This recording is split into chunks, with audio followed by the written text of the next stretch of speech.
Guys, कहानियाँ हमें कुछ बताती हैं, कुछ कहना चाहती हैं।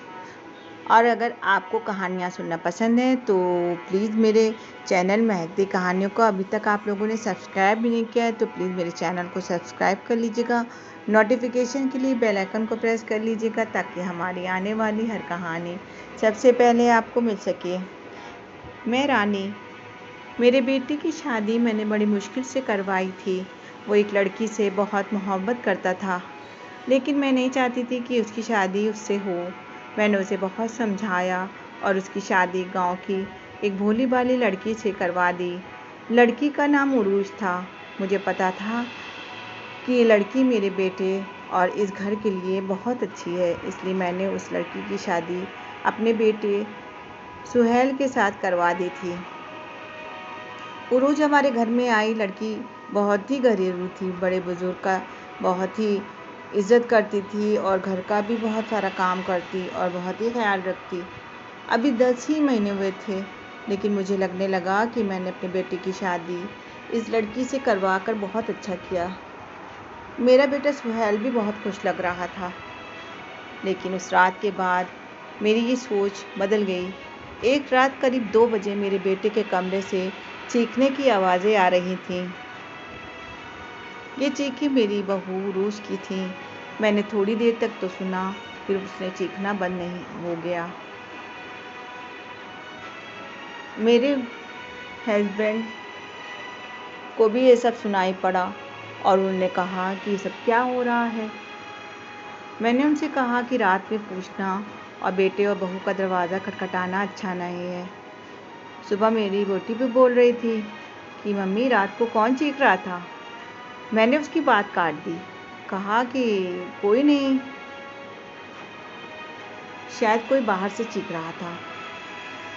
मेरी बहू का नेचर दिन पर दिन बदलता जा रहा था। वो चुप थी सारा दिन।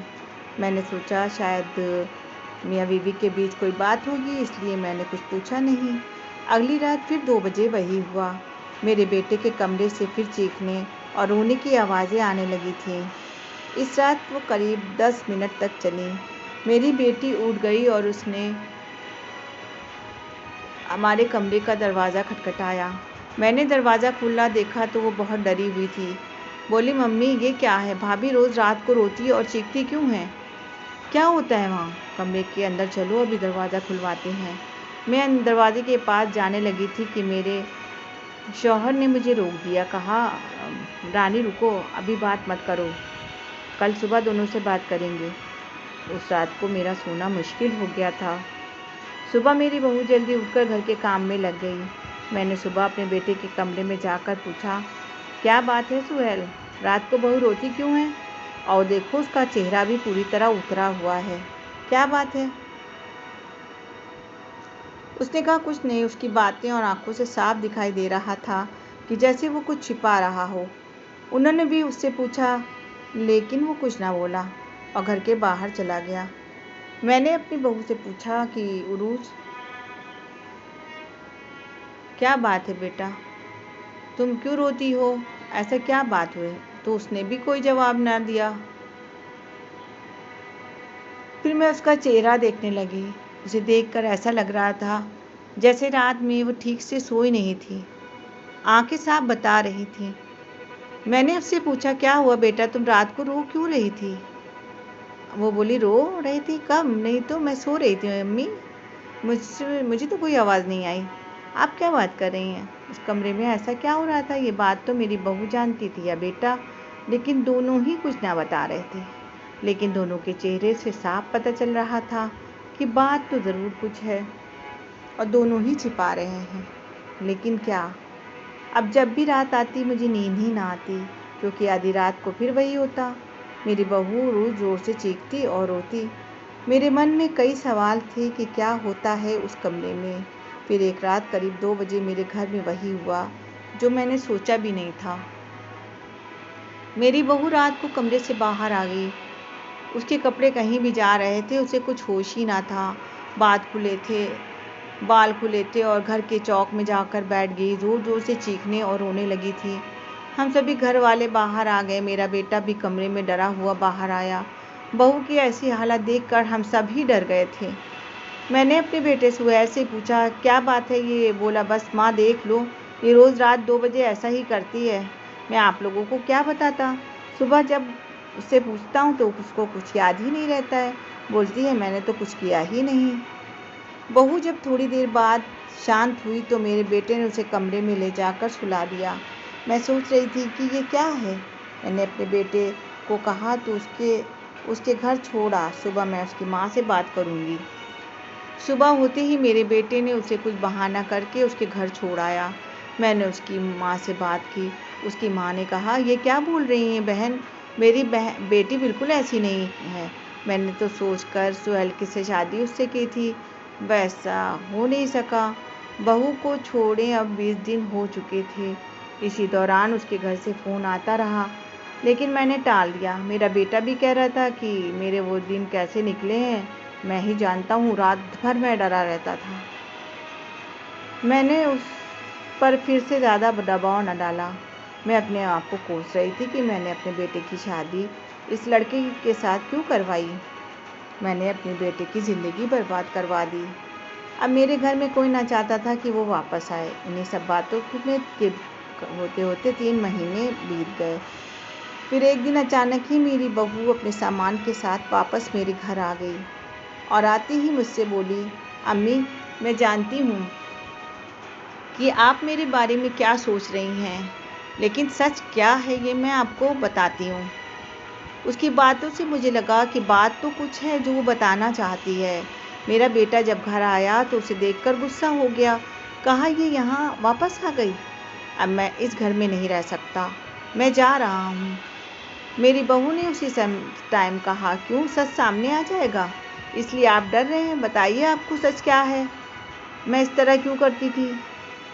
सुहेल बोला, क्या सच? सच यह है कि तुम पागल हो और रोज़ रात को इस तरह से करती थी। मेरी बहू रोज बोली, अम्मी, अगर आप सबसे ज़्यादा दुखी और परेशान हैं तो वो कोई और नहीं, मैं हूँ। कि मैंने अपने शौहर की बात मानी और उन पर यकीन किया। मैंने कहा, तुम क्या कहना चाहती हो बेटा? फिर मेरी बहू ने जो बताया उसे सुनकर मेरे पैरों तले ज़मीन निकल गई। वो बोली, आपके बेटे ने मुझे पहली रात से ही नाटक करने को कहा था, लेकिन मैंने नहीं माना। वो कहते थे कि हम दोनों अलग बड़े शहर में जाकर रहेंगे।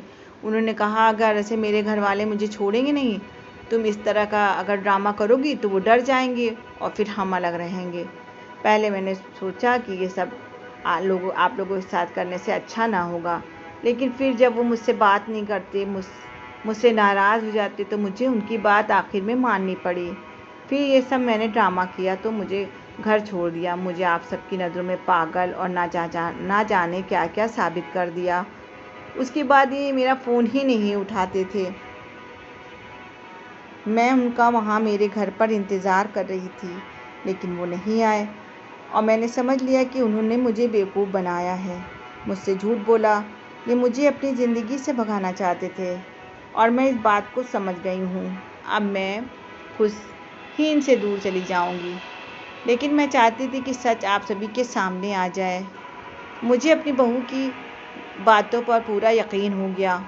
मैंने अपने बेटे से कहा, तुम्हें इसे रखना है तो रखो, मेरी शादी उससे नहीं। मेरा बेटा बोला, अम्मी, आपको इसे रखना है तो रखें, मेरी शादी उससे नहीं होने दी जिसे मैं चाहता था और इस गांव की गंवार लड़की से करवा दी।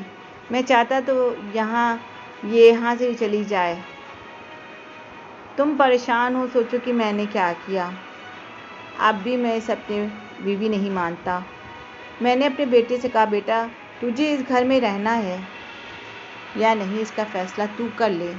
मेरी बहू उरूज इस घर में ही रहेगी और जो इसे इसका हक और इज़्ज़त नहीं देगा वो इस घर में नहीं रह सकता। तू इस तरह की साजिश कर सकता है, वो भी सिर्फ अपनी अम्मी से बदला लेने के लिए। एक भोली लड़की को कुछ भी करने को कह सकता है, लेकिन बेटे ज़रा सोच, तूने इसे जो करने को कहा इसने किया। अपने बारे में और किसी के बारे में भी कुछ नहीं सोचा, सिर्फ तेरे बारे में ही सोचा। सोच, ऐसी बीवी तुझे कहाँ मिलेगी? तू बहुत बड़ा भागा है। जो इस लड़की को छोड़ रहा है। मैंने अपने बेटे की शादी के लिए हीरा चुना था, लेकिन शायद मेरा बेटा ही उसके लायक ना था। मैंने अपने बहू को प्यार से गले लगाया। मेरा बेटा भी कहीं नहीं गया। थोड़े समय तक ज़रूर नाराज़ रहा, लेकिन मुझे पता था कि उस लड़की से प्यार किए बिना रह नहीं सकता। मैंने यही सोचकर अपनी बहू को अपने साथ ही रख लिया कि धीरे धीरे सब कुछ ठीक हो जाएगा। गाइस, आपको हमारी ये कहानी अगर अच्छी लगी हो तो लाइक करें और कमेंट सेक्शन में लिखकर अपनी राय दें। और अभी तक आपने मेरे चैनल को सब्सक्राइब नहीं किया है तो प्लीज़ मेरे चैनल को भी सब्सक्राइब कर लीजिएगा।